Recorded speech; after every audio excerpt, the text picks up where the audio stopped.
السلام علیکم ورحمۃ اللہ وبرکاتہ ان الحمد للہ نحمده ونصلی علی رسولہ الکریم اعوذ باللہ من الشیطان الرجیم بسم اللہ الرحمن الرحیم قل هو اللہ احد اللہ الصمد لم یلد ولم یولد ولم یکن لہ کفوا احد۔ سائل کہتا ہے کہ خاوند کی وفات کی صورت میں کیا سسر سے نکاح ہو سکتا ہے؟ سسر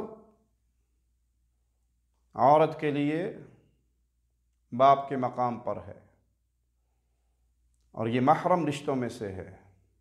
محرم رشتے سے مراد جس کے ساتھ نکاح حرام ہو، نکاح نہ ہو سکے۔ اگر آپ نے کسی سے نکاح کیا، میاں بیوی بن گئے، اب اس خاوند کا باپ، آپ کا سسر آپ کے لیے محرم ہے۔ کلام الہی میں اللہ مالک نے جب ایسے رشتوں کا ذکر کیا، چوتھا پارہ اس کی آخری آیت میں، جہاں مالک نے یہ چیزیں بیان کی، حرمت علیکم امہاتکم وبناتکم واخواتکم وعماتکم وخالاتکم، تو اسی آیت کے آخر میں مالک فرماتا ہے وحلائل ابنائکم الذین من اصلابکم، تمہارے بیٹوں کی بیویاں، وہ بیٹے جو تمہاری پشتوں سے ہیں ان کی بیویاں ہیں۔ تو یہ جہاں حرام رشتے ذکر ہوئے تو وہاں بہو سسر کے لیے حرام رشتوں میں شامل ہے، اس کا اس سے نکاح نہیں ہو سکتا۔ اگر کوئی مولوی یہ دعویٰ کرتا ہے کہ خاوند فوت ہو گیا اور بیوی کو سنبھالنے والا کوئی اور نہیں تو وہ اپنے سسر سے شادی کر لے، تو یہ جہالت پر مبنی دعویٰ ہے اور قرآن حکیم کی آیت سے ٹکرانے والا دعویٰ ہے۔ سائل کہتا ہے میں دیکھتا ہوں ہر سال کچھ لوگ انڈیا پاکستان سے سائیکل پر یا پیدل حج کے لیے آتے ہیں اور ان کی بہت ساری پوسٹیں شیئر کی جاتی ہیں اور بہت زیادہ واہ واہ کی جاتی ہے، کیا ان کو اجر ملے گا یا اللہ تعالیٰ کی نعمتوں کو چھوڑ کر زحمت اٹھانے سے اللہ کی نعمتوں کی ناشکری تو نہیں کر رہے؟ حج پیدل ہو یا سواری پر ہو یہ جائز ہے، اس کے جواز میں کوئی اختلاف نہیں ہے۔ کوئی شخص پیدل آ کر حج کرتا ہے، کوئی سواری پر آ کر کرتا ہے، سواریاں مختلف ہوتی ہیں، کوئی جہاز سے آتا ہے، کوئی گاڑیوں سے آتا ہے، کوئی بحری جہاز سے آتا ہے، اس میں تو کوئی شک نہیں کہ یہ تمام چیزیں جائز ہیں۔ لیکن حاجی کی نیت کیا ہے؟ اگر تو اس کی نیت شہرت ہے، چرچا ہے، ریاکاری ہے، دکھلاوا ہے، تو پھر تو وہ عبادت برباد ہو گئی۔ اگر وہ سائیکل پہ اس لیے جاتا ہے کہ اس کو کئی ملکوں سے ہو کے گزرنا ہوگا اور ہر جگہ پہ اس کے انٹرویو ہوں گے اور اس کے نام کے چرچے ہوں گے، تو یہ بد نصیبی والا معاملہ ہے کہ محنت بھی کر رہا ہے اور اس کو فائدہ بھی نہیں ہونا۔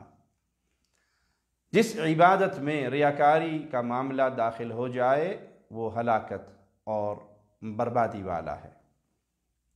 اس لیے عبادت کرتے ہوئے اخلاص کی دولت کو سمیٹیے، اخلاص کو کمائیے۔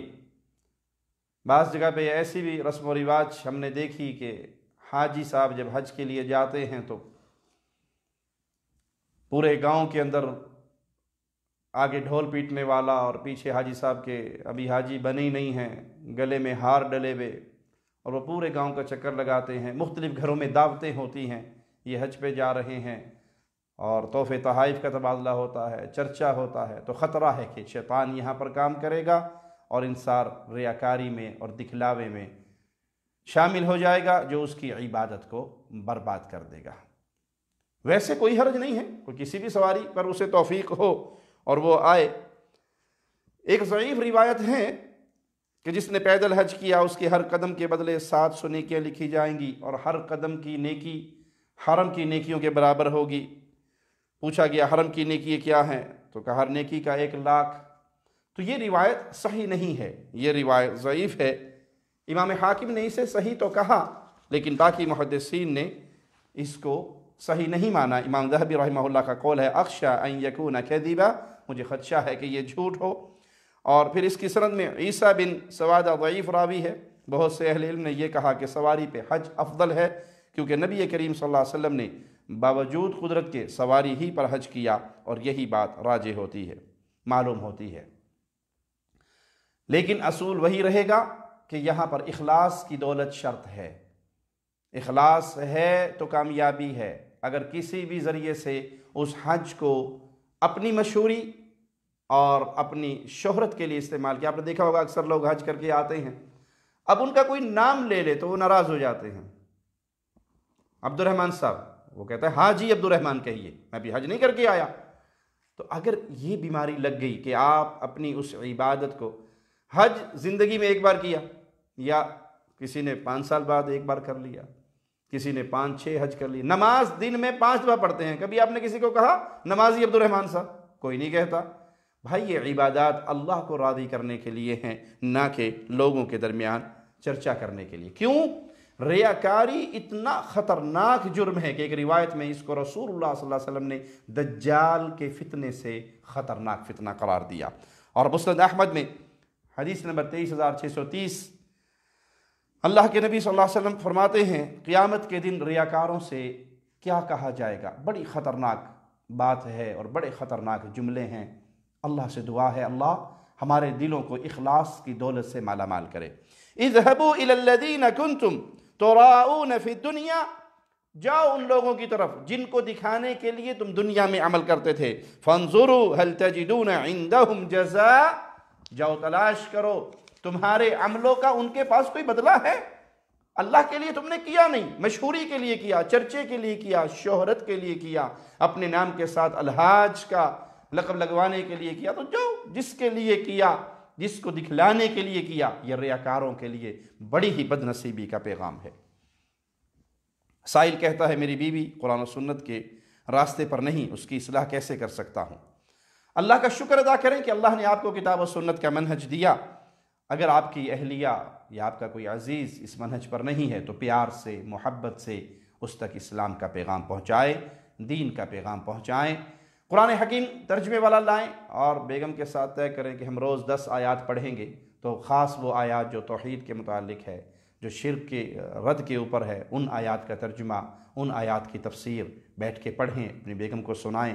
صحیح بخاری شریف لے کر آئیں گھر میں، اس میں سے احادیث پڑھیں ترجمے سے، اپنی بیگم کو سنائیں، مختلف علماء کی تقریریں سنوائیں، مختلف کتابچے دکھائیں، مختلف کلپ دکھائیں، اور پھر سجدوں میں اللہ سے دعا بھی کریں۔ لیکن یاد رکھیں اگر بیوی شرک اکبر کرتی ہو اور آپ کی یہ دعوت، آپ کی یہ محنت اس پہ اثر نہیں کرتی اور وہ اپنے شرک پر باقی رہے، وہ غیر اللہ کی عبادت پر باقی رہے، تو پھر یہاں پر علیحدگی ضروری ہو جاتی ہے۔ خامن شرک اکبر کر رہا ہے یا بیوی شرک اکبر کر رہی ہے، غیر اللہ کو پکار رہی ہے، غیر اللہ کے لیے نذر و نیاز دے رہی ہے، ان کو مشکل کشا سمجھتی ہے، حاجت روا سمجھتی ہے، بگڑی بنانے والا سمجھتی ہے، اولاد دینے والا سمجھتی ہے، شفا دینے والا سمجھتی ہے، ان کی قبروں پہ سجدے کرتی ہے، ان کی قبروں کا طواف کرتی ہے، ان کی قبروں پہ نذرانے چڑھاتی ہے، جانور ذبح کرتی ہے۔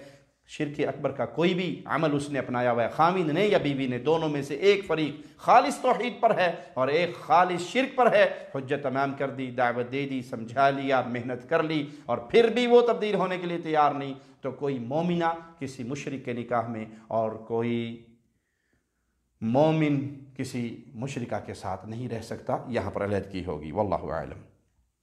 نبی کریم صلی اللہ علیہ وسلم نے، سائل کہتا ہے نبی کریم صلی اللہ علیہ وسلم نے معراج کی رات بیت المقدس میں انبیاء کی امامت کروائی، تو کیا انبیاء زندہ ہیں؟ اسی لیے تو زمین پر تشریف لائے اور انہوں نے اللہ کے نبی صلی اللہ علیہ وسلم کے پیچھے نماز پڑھی۔ پیارے بھائی، معجزہ قانون نہیں ہوتا، معجزہ ہوتا ہی وہ ہے جو عام قانون کے خلاف ہو۔ یہ معجزہ ہے رسول اللہ صلی اللہ علیہ وسلم کا، معراج معجزہ ہے، اور اس سفر میں اللہ نے پیارے نبی صلی اللہ علیہ وسلم کو بہت ساری نشانی دکھائی۔ لقد رأى من آیات ربہ الکبریٰ، یقیناً انہوں نے اپنے رب کی بڑی بڑی نشانیاں دیکھی۔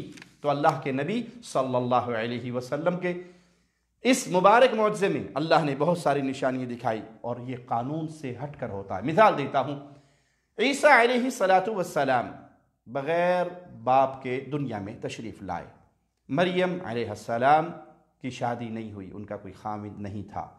آج کوئی لڑکی کہے کہ مجھے بھی جس طرح مریم کو عیسیٰ ملا تھا، مجھے بھی بیٹا مل گیا، بیٹی مل گئی، مانا جائے گا؟ نہیں۔ کیوں؟ وہ قانون نہیں، وہ معجزہ ہے۔ اور قانون یہ ہے کہ مرد اور عورت کے ملاپ سے بچہ پیدا ہوتا ہے۔ معجزہ یہ ہے خالق و مالک جیسے چاہے بنا دے، بغیر باپ کے بنا دے، بغیر ماں کے بنا دے، وہ جیسے مرضی تخلیق کر سکتا ہے، لیکن معجزے کو قانون بنا کر پیش نہیں کیا جا سکتا۔ اللہ تعالیٰ نے انبیاء سے یہ عہد لیا تھا، کلام الہی کے اندر سورۃ آل عمران کی آیت نمبر 81 ہے، جس میں اللہ نے انبیاء سے یہ عہد لیا کہ میں نے تمہیں جو کتاب و حکمت دی ہے، اگر تمہارے پاس وہ آخری رسول آ جائیں تو تم اس کی تصدیق کرنا، تم ان کی مدد کرنا۔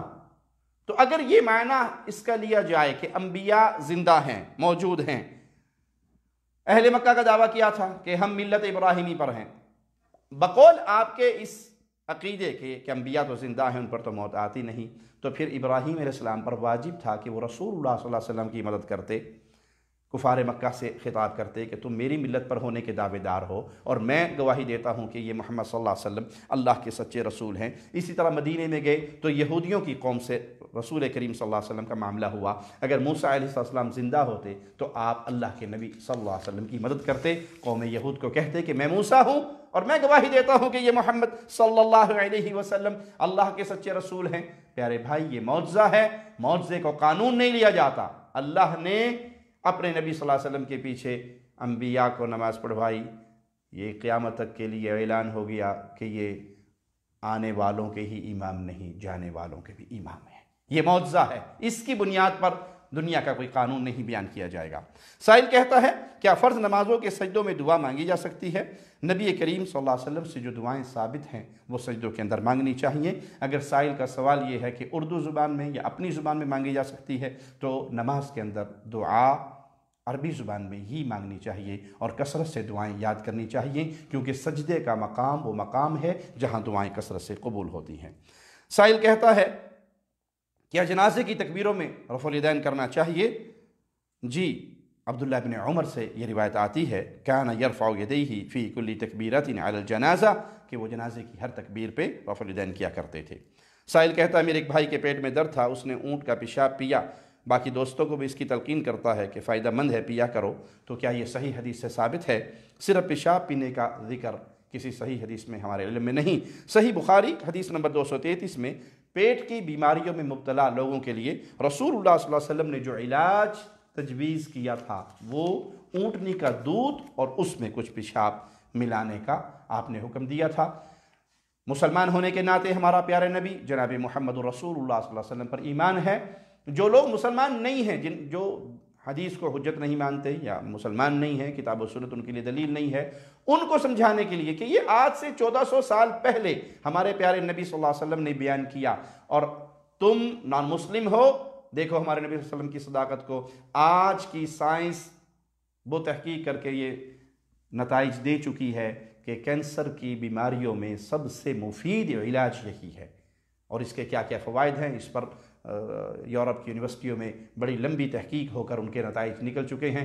تم نے تحقیق کر کے مانا ہے اور ہم نے ایمان لا کے مانا ہے، جو آج تمہیں 1400 سال بعد خبر ہو رہی ہے، ہمارے پیارے نبی صلی اللہ علیہ وسلم نے ہمیں 1400 سال پہلے اس کی خبر دے دی تھی۔ اللہ سے دعا ہے اللہ ہمیں دین حق پہ قائم رکھے اور اس دین کو پھیلانے والا، دین کا خادم بنا کے رکھے، اس خدمت کو قبول فرمائے، اور قیامت کے دن ہمیں اس پیارے دین کو پھیلانے کے نتیجے میں اللہ اس محنت کو قبول کر کے اپنی رحمت سے، اپنے فضل سے، اپنے کرم سے ہم سب کو جناب محمد رسول اللہ صلی اللہ علیہ وسلم کے پڑوس میں جنت الفردوس میں اعلیٰ مقام عطا فرمائے۔ اقول قولی ھذا واستغفر اللہ لی ولکم ولسائر المسلمین۔